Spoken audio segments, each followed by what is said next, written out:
Hello বন্ধুরা, নমস্কার। আজকে আবার একটা দারুণ স্বাদের রেসিপি নিয়ে চলে এসেছি। আজকে করব চিকেন কষা। আজকের চিকেন কষাটা কিন্তু একদম নতুন স্বাদের, নতুনভাবে আমি তোমাদের করে দেখাবো। আশা করছি তোমাদের খুবই ভালো লাগবে। এই দারুণ স্বাদের রেসিপিটা দেখতে গেলে কিন্তু প্রথম থেকে শেষ অবধি থাকতে হবে। আশা করছি তোমাদের খুবই ভালো লাগবে। তাহলে চলো রেসিপিটা শুরু করা যাক। চিকেনটা কিন্তু আমি ভালোভাবে ধুয়ে পরিষ্কার করে নিয়েছি। এখানে এবার আমি চিকেনটা ম্যারিনেট করে নেব। সবার প্রথমে কিন্তু আমার আজকের চিকেনটা তৈরি করতে কিন্তু একটা ডিম লাগবে। আমি ডিমটা নিয়ে নিয়েছি, ডিমটা আমি ফাটিয়ে নেব।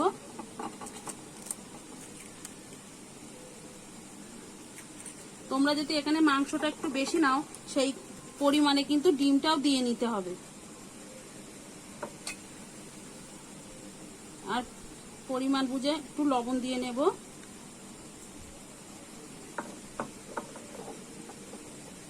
দিয়ে দেব হলুদ গুঁড়ো, আর দিয়ে দেব একটু লঙ্কার গুঁড়ো।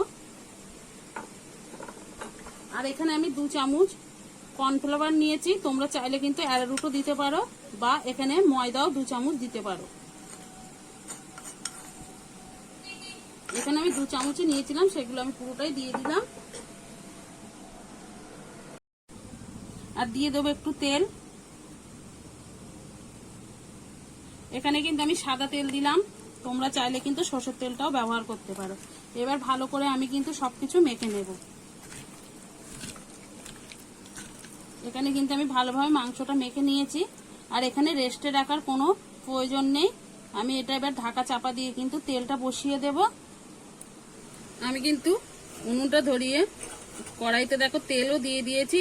আজকে কিন্তু আমি সাদা তেল আর সরষের তেল 2 রকম দিয়েই কিন্তু করব। তোমরা চাইলে কিন্তু যে কোনো এক রকম তেল দিয়েও করতে পারো। আমার কিন্তু তেলটা গরম হয়ে গেছে। এবারে কিন্তু মশলা মাখানো চিকেনটা কিন্তু আমি ভেজে নেব।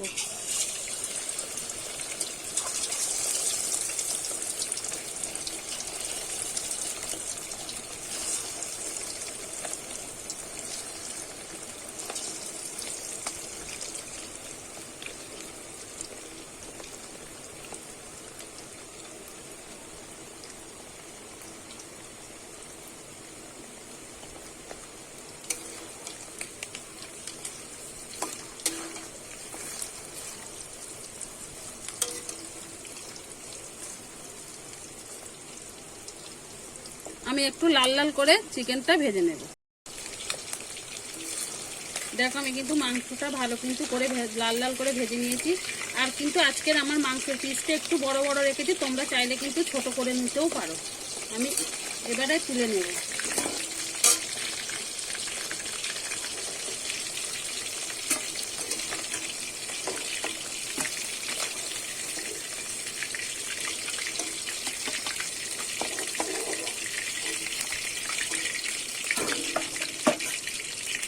একইভাবে আর যেগুলো আছে কিন্তু আমি একইভাবেই ভেজে নেব।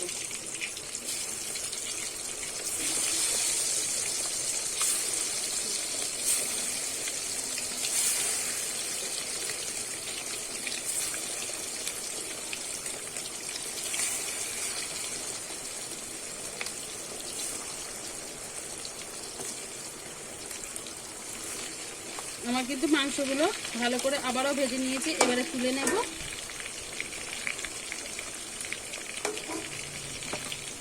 আমার কিন্তু সব মাংসগুলো ভালোভাবে ভেজে নিয়েছি।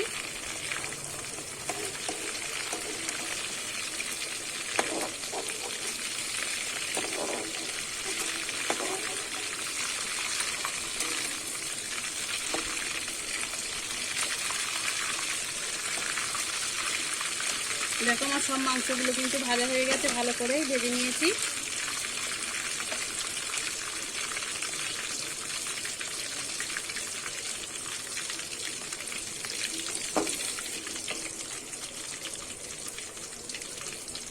এবার এই তেলেতেই কিন্তু আমি আলুগুলো লাল লাল করে ভেজে নেব।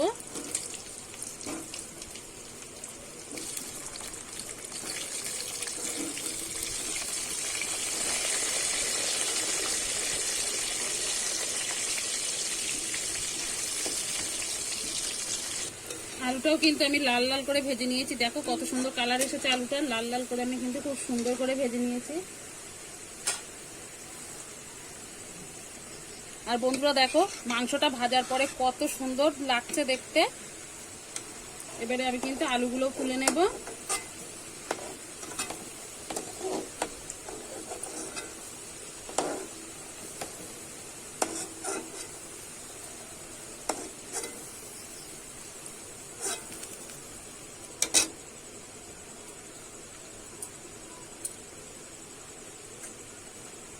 এখান থেকে আমি কিছুটা তেল কিন্তু তুলে নেব, এতটা তেল আমার লাগবে না।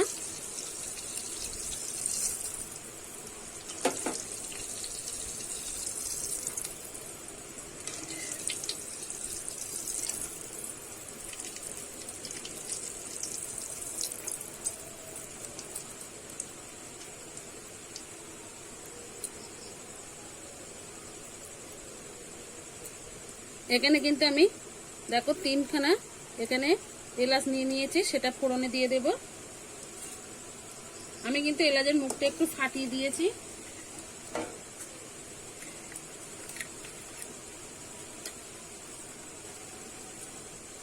এবার আমি পেঁয়াজটা দিয়ে দেব। পেঁয়াজটা কিন্তু আমি একটু হাত দিয়ে ভেঙে দিলাম।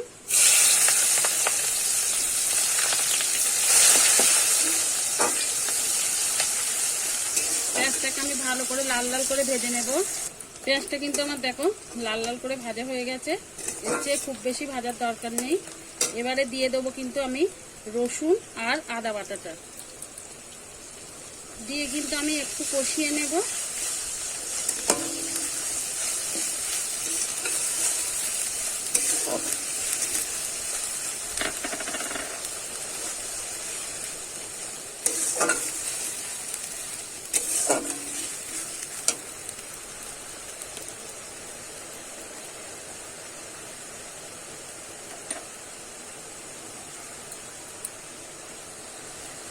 আদা রসুনটা কিন্তু আমি কিছুক্ষণ নেড়ে চেড়ে ভাজা ভাজা করে নিয়েছি।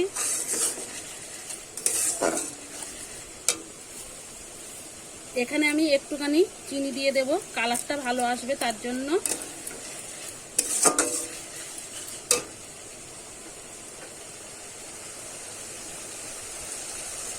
আর এখানে দিয়ে দেবো এবারে 2 চামচ পেঁয়াজ বাটা।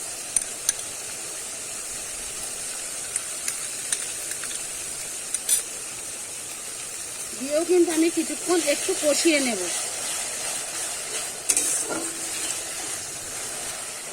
আমি কিন্তু কষিয়ে নিয়েছি ভালো করে।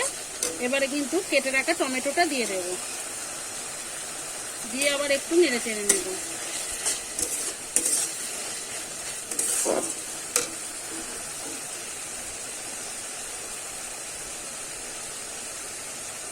এবারে একে একে আমি শুকনো মশলাগুলো দিয়ে দেব। প্রথমে আমি লবণ দিয়ে দিলাম, স্বাদ মতো লবণটা দিয়ে নিতে হবে। দিয়ে দেব হলুদ গুঁড়ো, পরিমাণ বুঝে দিয়ে দেবে।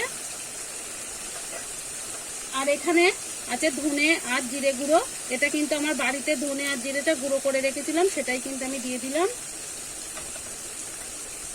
এবারে দিয়ে দেবো ঝাল লঙ্কার গুঁড়ো, তোমরা যে যেমন ঝাল খেতে পছন্দ করো সেরকম দিয়ে নেবে। এবারে আমি কিন্তু এটা আবার ভালো করে কষিয়ে নেব।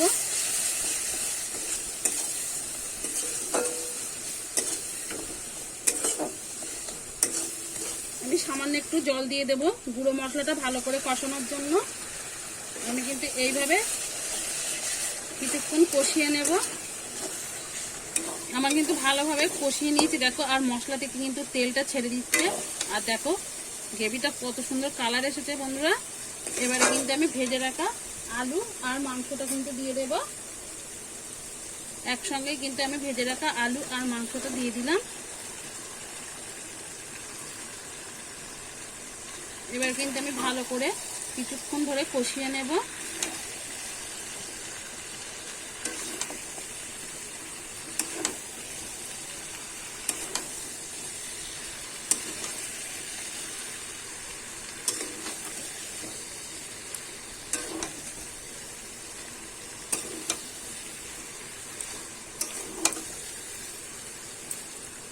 এইভাবে আমি কিছুক্ষণ ধরে কষিয়ে নেব।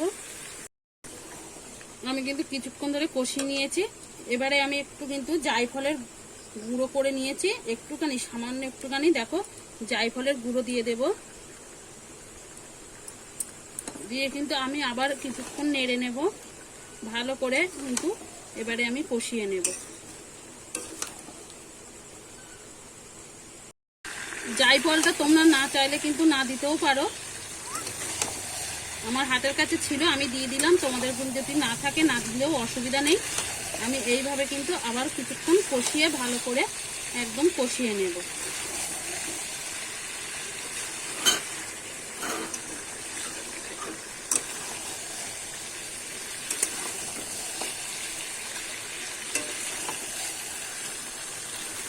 আমি কিন্তু ভালো করে কষিয়ে নিয়েছি বন্ধুরা, দেখুন। আর কালারটা কত সুন্দর এসেছে তোমরা দেখো, গ্রেভিটাও কিন্তু খুব সুন্দর হয়েছে। আর কিন্তু এবার আমার মশলাটা কিন্তু তলা থেকে লেগে যাচ্ছে, আমি কিন্তু আর কষাবো না। এবারে আমি জলটা দিয়ে নেব। তোমরা যে যেমন ঝোল খেতে পছন্দ করো সেরকমই কিন্তু জলটা দিয়ে নেবে।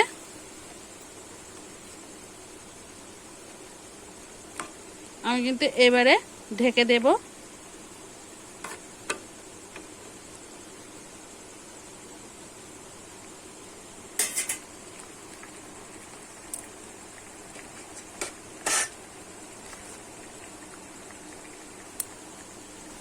ঢেকে কিন্তু আমি ঝোলটা ফুটিয়ে নেব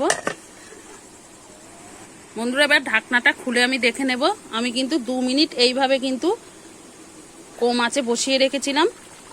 এবারে ঢাকনাটা খুলে তোমাদের দেখাবো কেমন হয়েছে দেখো। এবারে আমি একটু নেড়ে নেব।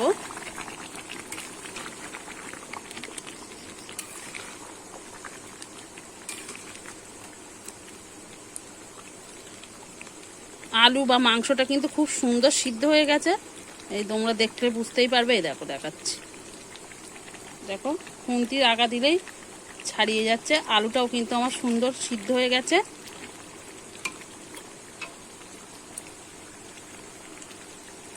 এবার কিন্তু আমি ওপর দিয়ে একটু গরম মশলা দিয়ে দেব।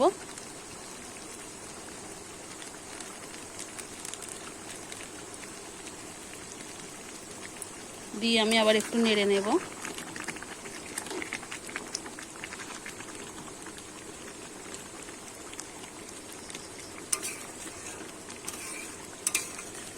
এবারে কিন্তু আমি নামিয়ে দেব, আর ফুটবো না।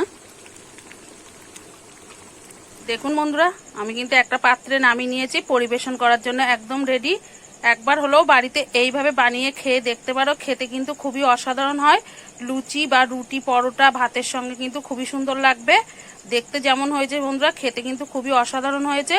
আর আমার রেসিপিটা ভালো লাগলে একটা লাইক করে সঙ্গে থেকো। আর যে সকল বন্ধুরা এখনো আমার চ্যানেলটাকে সাবস্ক্রাইব করোনি তারা সাবস্ক্রাইব করে সঙ্গে থেকো। আবার নতুন কোনো ভিডিওর সঙ্গে দেখা হবে, ততক্ষণে ভালো থেকো, সুস্থ থেকো।